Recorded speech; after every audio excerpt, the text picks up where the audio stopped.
The iron gates of the mansion opened far earlier than they ever had before, their quiet glide cutting through a morning that was supposed to be ordinary. The man in the back seat stared ahead, his chest tightening with a strange unease he couldn't explain. He had built empires, bought islands, and mastered numbers that bent the world to his will, yet in that moment, an uninvited feeling crept in. Something was wrong. Something was waiting for him at home, and it was about to shatter the careful distance he had placed between his wealth and his heart. Before the story goes any further, take a moment to reflect. If you believe in kindness, second chances, and the idea that no matter how far we drift, humanity can still find us, then please like this video, comment your thoughts, share it with someone who needs hope today, and subscribe to the channel. Stories like this remind us why compassion still matters. He had come home early because the deal in another city collapsed faster than expected. The meeting that was supposed to last a week ended in a single afternoon.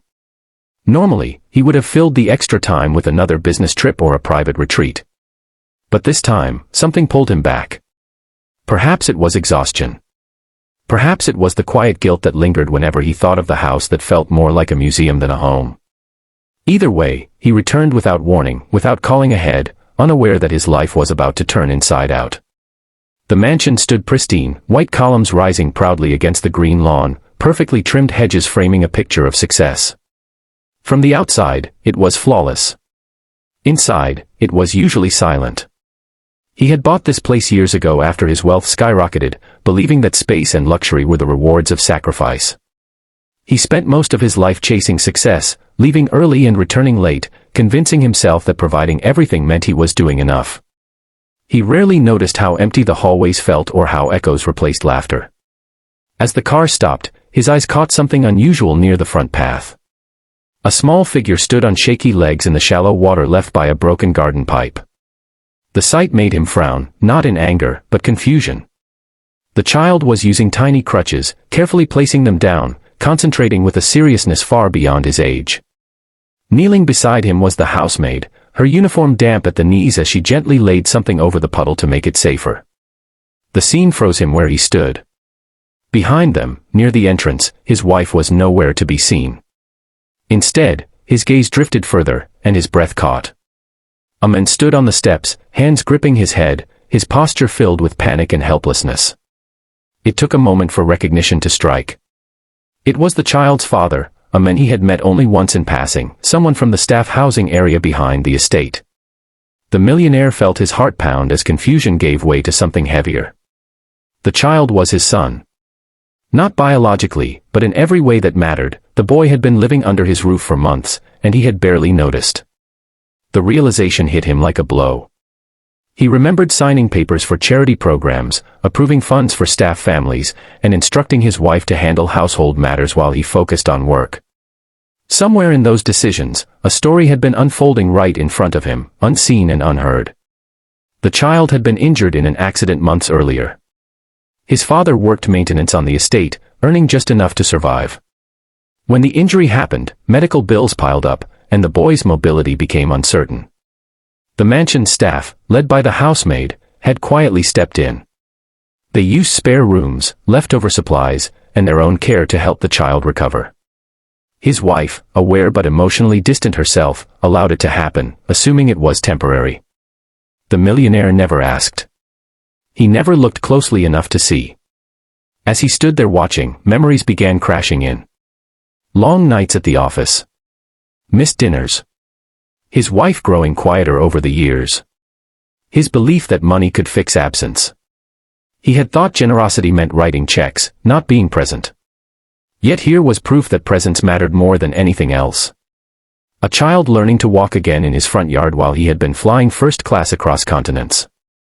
The boy took another careful step, his face tense with effort.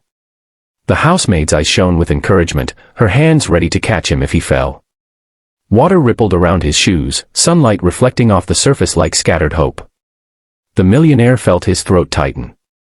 He realized no business victory had ever made him feel this raw, this exposed. Time seemed to slow as he walked closer. Each step toward them felt like a step toward a version of himself he had avoided. He noticed how thin the child looked, how worn the crutches were, how the father's suit was too small and faded. These were details wealth usually blurred for him, but now they stood out sharply. He learned later that his wife had been struggling with her own loneliness, filling the silence by helping where she could, but never speaking about it because she assumed he wouldn't care. The staff had become a quiet family, bound by necessity and empathy, while the men who owned the house remained a stranger within his own walls. That morning changed everything. He didn't storm in or demand explanations. He watched. He let himself feel the weight of what he had ignored. For the first time in years, he allowed his success to mean something beyond numbers. He saw the boy slip, felt his own heart lurch, and watched the housemaid steady him with infinite patience. He saw resilience, kindness, and struggle coexisting in a way no boardroom ever had. Over the following weeks, he canceled trips. Meetings were moved online. He started having breakfast at home, something that felt awkward at first, like learning a forgotten language. He spoke with the father, understanding the fear of not being able to protect one's child. He arranged proper medical care, not as charity, but as responsibility.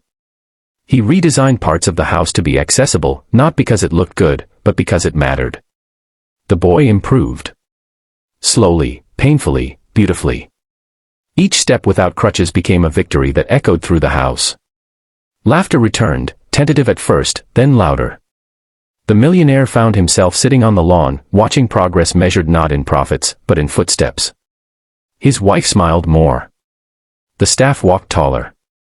The mansion felt warmer, smaller, alive. He realized that wealth had insulated him from discomfort, but also from connection. The discomfort he felt now was different. It was honest. It pushed him to grow in ways money never had.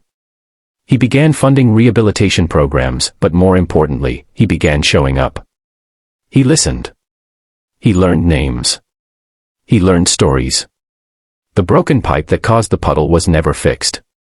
It became a reminder. A reminder of the day he came home early and saw what really mattered. A reminder that sometimes life interrupts our plans to reveal our purpose. As the months passed, the child no longer needed crutches. He ran across the lawn, free and fearless. The father's eyes no longer held panic, but gratitude mixed with dignity. The housemaid continued her work, but now with recognition and respect. The millionaire found himself changed, not because he gave more, but because he finally stayed.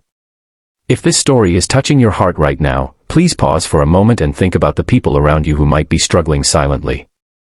Stories like this exist to remind us to look closer, to care deeper, and to act sooner. Just before we reach the end, we have a special request for you. Please comment below with one word that describes how this story made you feel. Your words matter, and they help build a community rooted in empathy. The man who once believed success was measured by distance learned that coming home early was the greatest decision he ever made. He learned that miracles don't always happen in hospitals or headlines, but sometimes in quiet front yards, in shallow puddles, under open skies. And as the gates of his mansion closed each evening now, they no longer sealed off a lonely empire, but protected a home filled with life, second chances, and a future rewritten by kindness. If this story moved you, inspired you, or made you see life a little differently, please like, comment, share, and subscribe. Your engagement helps these stories reach others who might need hope today.